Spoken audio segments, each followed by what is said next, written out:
Hello everyone, Adrian from Audio Excellence. Today we're going to show you a bunch of stuff that we just got in. Alright, so it's another big Macintosh haul and a bunch of other things. But let me start over here first. This is Kimber. Let me just give you the specifics. Kimber speaker cables, KS like Sam 3033 series, 10 feet pair with spades. These are WBT spades. And comes with this really nice case, and its original retail price in Canada was $6,375, selling the set for $1,500. And this set was delivered in March of 2021.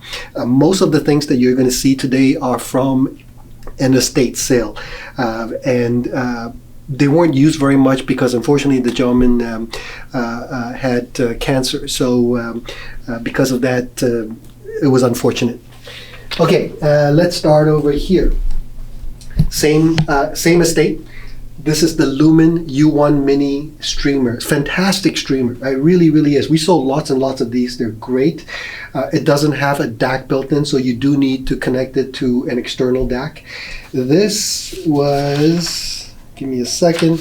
This was delivered also February 2021. We're selling it for $1,800. By the way, these prices are all in Canadian dollars, unless I specify otherwise. You can find out what the US pricing is just by either emailing me, info@audioexcellence.ca, or do a rough calculation using a website called xe.com. Add a couple of points because the numbers that you get on xe.com are basically wholesale. You need to add a couple of points to get an idea of what the pricing is. Okay, so that's the Lumen U1 Mini. This is the Macintosh MS500 music streamer. It's actually quite an amazing device. It has an internal built-in solid-state drive that's about 500 gigabytes, and on the hard drive they put in the operating system as well as, of course, memory, so you can load music in here. It also works as a server, so you can stream Spotify, Pandora, Tidal, and TuneIn Radio, and so on. It has both balanced output and RCA, as well as digital outputs. So if you've got a DAC you prefer to use, you're certainly capable of doing that. And it also has USB ports, so you can connect your music, hard drive music to it. Finally, if you've got multiple homes and each of the homes has an MS500, you can synchronize all your music to Apple iCloud, Amazon Cloud, and Google Drive. And then this way, all your players will have the same access to the music. Right, so that's it, and it comes with the remote control. You can also download, if I remember correctly, apps for Apple or Android. Next, we've got an MCD500 CD SACD player. The laser mechanism was just changed about roughly a year ago, and then since then, unfortunately, has never been used or very little use. It should come with the box, although I don't know if it, I have to double check that. It has the remote control. Great unit if you want to play CD and SACD. Oh, sorry, I forgot to mention the price. This unit is 3,000 Canadian dollars. As a comparison, the retail price was 6,500 US dollars, and it's selling for 3,000 Canadian. The pricing in Canada at the time was 8,775. So, okay, so MCD 500 is 3,250. And again, comes with, I think, the box and the remote control. I'll double check the box. Next, Macintosh MX160. This was their top of the line DAC, surround sound processor. What makes it very interesting is that unlike a lot of other surround processors, it has the Lingdorf Room Perfect. And I really, really like that. You can see over here, it says Lingdorf Room Perfect. What it does is it's more sophisticated, in my opinion, than the Odyssey and other room correction devices. You can read up about it and understand why. Anyway, it also has Dolby Atmos. Essentially, it has all of the surround decoding formats that you would need. It doesn't have necessarily the very latest HDMI. So if you're looking for HDMI 1000.1, it doesn't have that. But if you're just using it to watch movies and play back on your TV and so on, it certainly will work fine. And sonically, it's great. It is sonically it will not be dramatically different. In fact, I don't think it's significantly different at all from the latest surround sound processor that Macintosh makes. And the price is 5,000 Canadian dollars. Oh, let me turn this on. Now, this is crazy. This is the latest Macintosh MHT 300 home theater receiver. It was just announced, 5 months ago? Very, very new. You can look it up on Macintosh's website. It was delivered to him May of 2023. So we're talking, 5 months ago? Canadian pricing is 11,400 plus tax. We're selling it for 6,000 Canadian. Okay, so literally about less than half the price when you think of the taxes on top of $11,400, and it is, for all intents and purposes, brand new, hardly ever used because unfortunately the gentleman really couldn't use it. Next, comes with box and remote control. No manual. Most of these items probably don't have the manual, but you can download the manual on Macintosh's website. Okay, this is a current Macintosh preamplifier, the C53. It's effectively the second from the top of the line, which is the C12000. This is the C53, so still current. Was delivered February 2021. Normal price in Canada, $11,750. We're selling it for $6,000 Canadian. Next, Macintosh MPC 1500. This is, did we just sell this? We did. I just did, yes. Okay. Ignore. Ignore. Okay, then we get to the big boys. This is also a current model, Macintosh MC 1.25 kW. It's 1200 watts into 8, 4, and 2 ohms, regardless of load. So effectively, it'll drive any speaker that you care to. Very powerful. And if you look at the meters, it literally shows up to 4,800 watts. And it's got a huge dynamic headroom. I think it's like 3.5 dB. Let's see if it says, dynamic headroom is 2.2 dB. So although it's rated at 1200 watts, it will peak close to double that. Not quite, but close to double. That's a very, very powerful amplifier. Certainly one of my favorites. Delivered August 2021. Canadian price is $37,500, selling it for $20,000 firm. That's a seriously good deal. Most of these products, conditioned physically, by the way, I would rate it conservatively good to very good. Obviously not mint because they're not brand new. Most of them don't have any significant scratches. This one does. Mike will take a close-up picture. On the side, one of these panels was scratched up. I think it's this side, but thankfully it's on the side. I think what happened was when the installers were helping him to put it into the cabinet, they probably scratched the side. But generally speaking, no real blemishes on the top and certainly nothing on the front that I can tell. Same with the big amplifiers. I think on one of the amplifiers on the very back, there's a scratch. But otherwise, I don't really see anything significant. Again, so I'm being very cautious and saying to be careful, to be conservative, I should say, good to very good condition. All right. Some of you may know these speakers and many of you don't, and it's a shame if you don't. This is a company called Revel. It's an American company, part of the Harman Group. Interesting story. Kevin Vakes, who is certainly one of the most talented speaker designers in our industry, although many people don't know him. He started out working in Canada for Canadian speaker companies and then was recruited to work for Harman to develop the Revel series of speakers, which I believe is Harman's pride and joy. And it was introduced back in, I want to say, mid to late 2000s, and to this day they're still making the speakers. If you go on their website, you can still see these speakers on their website. This one is the Revel Ultima Studio 2. No boxes, no manuals, so we can't really ship these. But fantastic speakers. I remember we actually were a dealer back then, and at the same time that we had these speakers, we also had the Martin Logan Summit speakers. We had the Wilson Sophias. We had the B&W 802 Diamond D2s, if I remember correctly. And people would come in and compare all of these different speakers in that same price range and have a really hard time choosing what they wanted. Because this speaker, as relatively small as it is, really is quite amazing. It uses beryllium tweeter with a waveguide, so you've got really nice wide dispersion.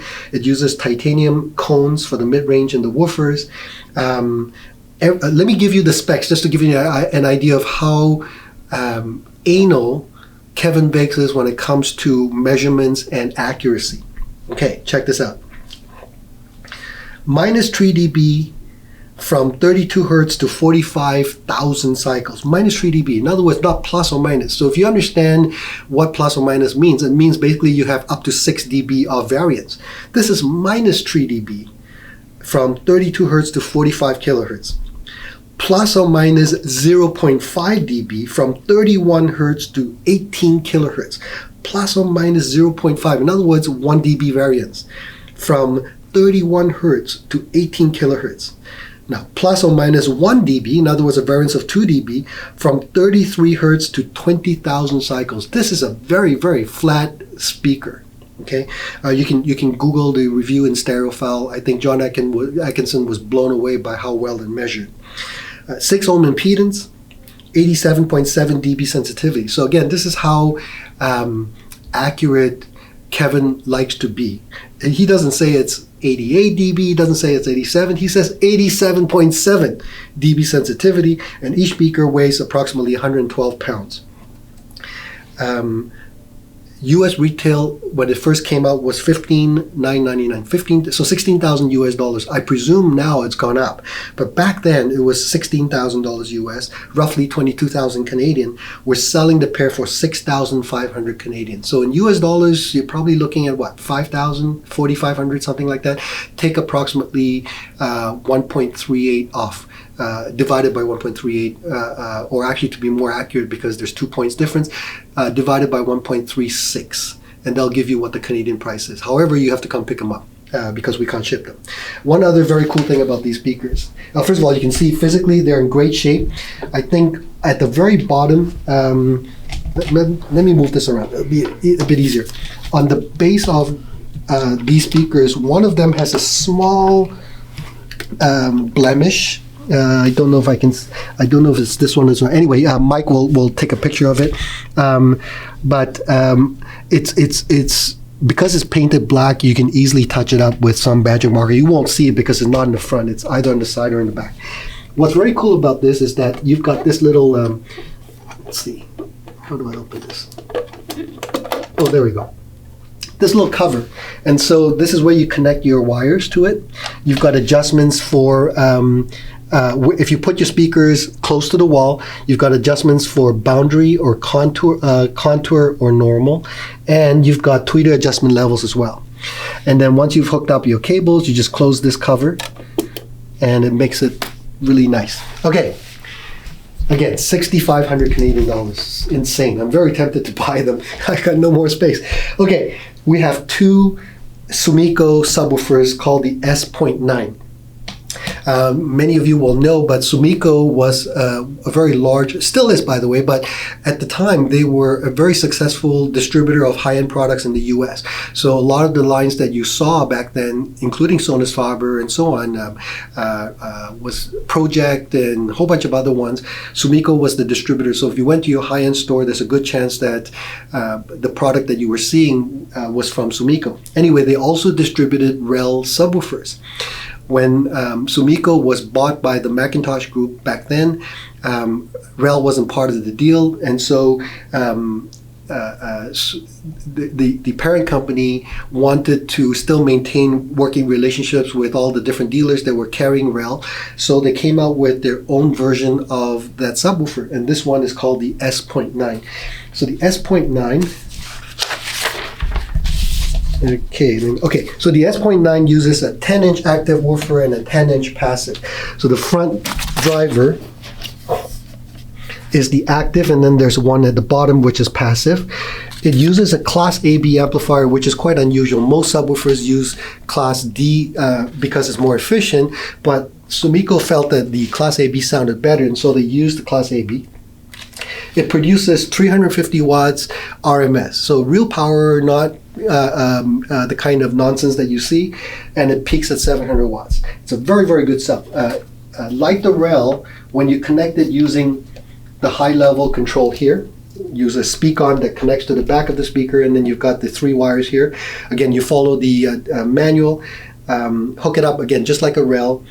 Then it will basically sound like the amplifier that you're using to power your speakers. And that's one of the nice things about these subwoofers. We've got 2 of them. Let's see. Original price was 1,400 Canadian each. He's selling it for 650 each. So for the price of a regular, very basic subwoofer, you've got a heck of a subwoofer here. And if you look at what the equivalent today is from REL or even Sonus Faber, because Sonus Faber makes subwoofers now. In fact, these were made by Sonus Faber. You'd be spending quite a bit more. You easily double 1,400, so probably about $2,800 to $3,000 for something equivalent. But let's say even it was $2,000, these are only $650 each. Then we've got this. This is the Paradigm Reference Seismic 12A. Boy, mouthful. It uses one 12-inch active and 2 10-inch passives. So I guess the active is at the bottom. Yeah, right here at the bottom. Let me just flip this over. So that is the active subwoofer. Okay. And then on either side, can you see? I can, yeah. Okay. And then on either side, you've got the passive woofers. Oh my God, they're heavy. Okay, 2 passive subwoofers. It's using 1,200 watt amplifier, and of course all the controls are in the back. Okay, next, we put this away. We have a Paradigm. Okay. Where did it go? Oh, Paradigm Premier 600C center channel. No box, unfortunately. And we don't have a box for this either. Regular price apparently was $2,200 when it was new. We're selling it for $750. Okay? Canadian again. Okay, so this is the Paradigm Premier 600C center channel. It's in very good condition from what I can tell. Big center channel, so it can certainly handle a lot of dynamic range, and if you've got a big theater, you can certainly consider this. Original price was $1,200. We're selling it for $600, again in very good condition. And we're going to also include the stand. Now, one thing about this stand is very cool. The stand is currently facing the wrong way. It should be facing the other way, but I turned it around so you can see. You see these channels here. You've got these plastic covers. So what you can do is feed the wire underneath, go up, and connect it to the back of the speaker. Now remember, this is facing the wrong way. This is normally the center channel will be facing the other way, right? So now once the wires are in there, you can use these little channels and cover up the wire, and the wire will stay in place and make everything nice and neat. Okay, so again, and this is a magnetic grill, so it just sticks on like that. And again, the price is $600 from $1,200. Last but not least, we've got these 2 Boston Acoustic subwoofers. Quite interesting. The model's called a VPS 210, Victor Peter Sam 210. It uses one 10-inch active with a 3-inch voice coil, which means it can handle a lot of heat and play quite loud. And it has one 10-inch passive. I think the passive faces backwards. So you'll notice, first of all, that the design is unusual. Well, let me turn it around so you can see. So that's the passive, right? Can you see? And the active is in the front.